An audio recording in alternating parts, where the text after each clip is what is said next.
You think you're making rational financial decisions, but your brain is actually sabotaging your wealth every single day.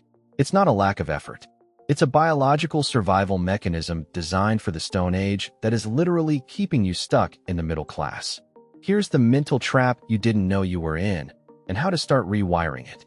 Picture this. You just got a raise. $10,000 more a year. You did the math in your head before HR even finished the sentence. New car payment, maybe a nicer apartment. Dinners out without checking your bank app under the table first. 6 months later, you're sitting at your kitchen table looking at your accounts, and somehow you feel just as tight as before. Maybe tighter. The raise disappeared into rent that went up, a car payment that crept in, insurance premiums, groceries that cost 40% more than they did 3 years ago. You're earning more than you ever have in your life, and you feel like you're falling behind. If that sounds familiar, stick around, because what's happening to you isn't a math problem. It's a psychology problem. My name is Ely, and I spend way too much time thinking about how people in the U.S. experience money psychologically. If you're someone who earns a normal income, maybe even more than you used to, but still doesn't feel financially secure, hit subscribe and give this video a thumbs up. This channel isn't about getting rich fast or picking the next hot stock. It's about understanding why money stress doesn't disappear just because your paycheck grows and what you can actually do about it. Here's the thing. Your brain was not built for a world with credit cards, 30-year mortgages, and monthly subscriptions you forgot you signed up for.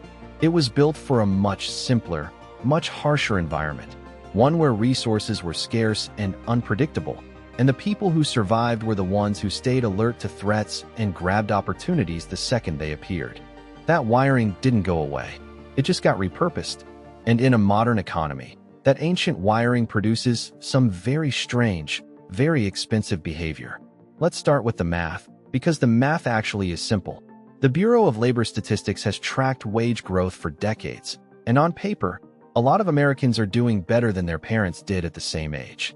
Median household income has risen. Raises happen. Promotions happen. But here's what most people don't realize. The Federal Reserve's own survey of consumer finances has repeatedly found that a huge share of American adults, sometimes close to 40%, say they couldn't cover an unexpected $400 expense without borrowing or selling something. That's not just people earning minimum wage. That number includes people earning $75,000, $90,000, even 6 figures.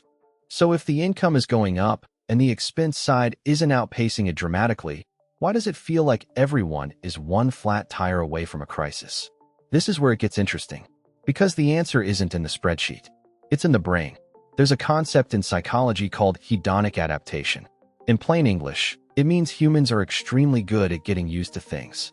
You get a raise, and for about 2 to 6 weeks, you feel genuinely better. More secure, more relaxed, maybe even a little proud. Then your brain quietly resets your baseline.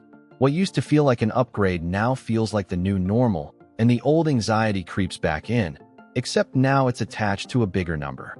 Someone earning $50,000 and someone earning $100,000 can report almost identical levels of day-to-day financial stress, because the feeling of security was never really about the number. It was about the gap between what you have and what you've adapted to expect. Now you might be thinking, okay, but surely more money still helps. And you're right, it does, up to a point. Research popularized by Princeton, including work by Daniel Kahneman, found that emotional well-being tends to improve with income up to a certain threshold, and then it plateaus. More recent research has pushed that number higher because of inflation, but the pattern holds. Past a certain point, extra income does less for your daily mood and more for your long-term options. The problem is, nobody feels that plateau in real time. Your brain doesn't send you a memo saying, "Congratulations, you've hit the point of diminishing emotional returns." Instead, it just keeps scanning for the next threat, the next shortfall, the next reason to feel behind. That scanning behavior has a name too. It's related to something psychologists call loss aversion, the finding that losing money hurts roughly twice as much, emotionally, as gaining the same amount feels good. Your brain treats a missed bill or a surprise medical charge as a 5-alarm fire, but treats a raise or a bonus as a mild, forgettable positive. So even when your net worth is quietly climbing, your nervous system is wired to weight the bad months far more heavily than the good ones.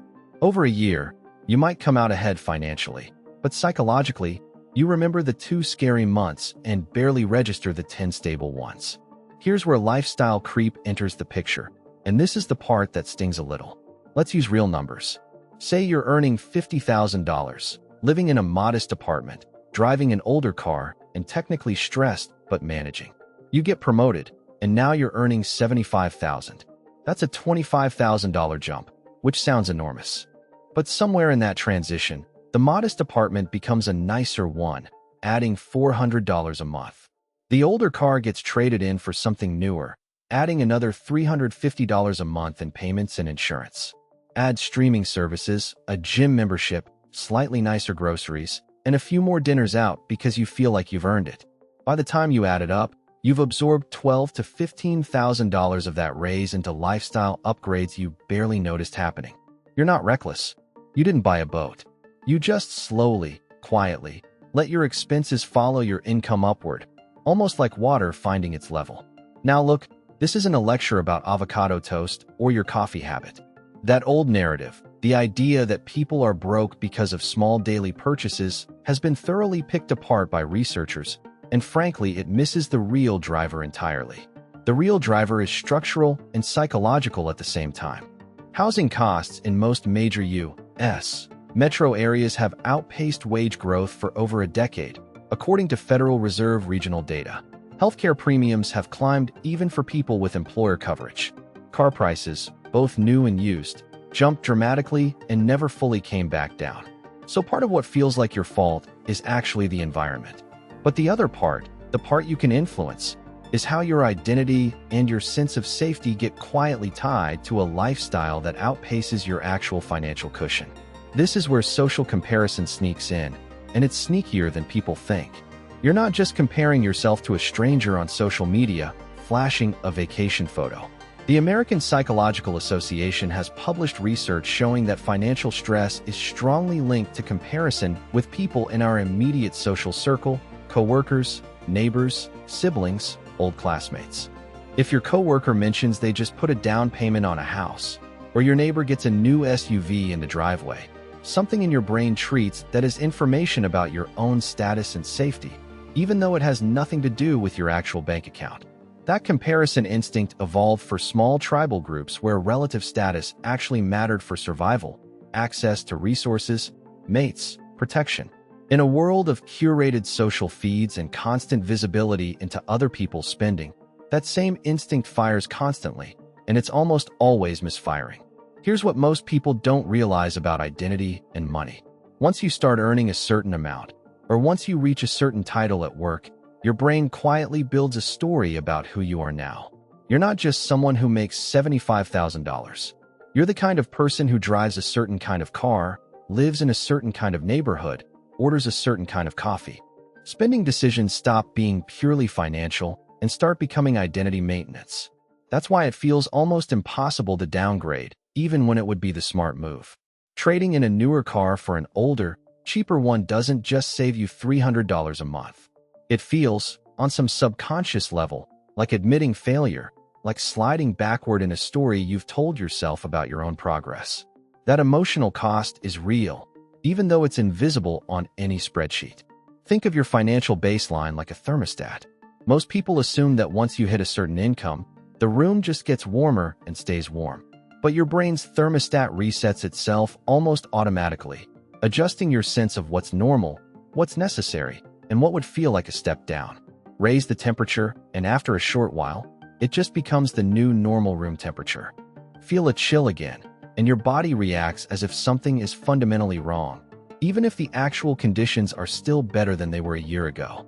So here's the surprising realization this whole thing builds toward. Financial stress in America, for a huge portion of people earning perfectly normal, even respectable incomes, isn't primarily a math problem. It's a calibration problem.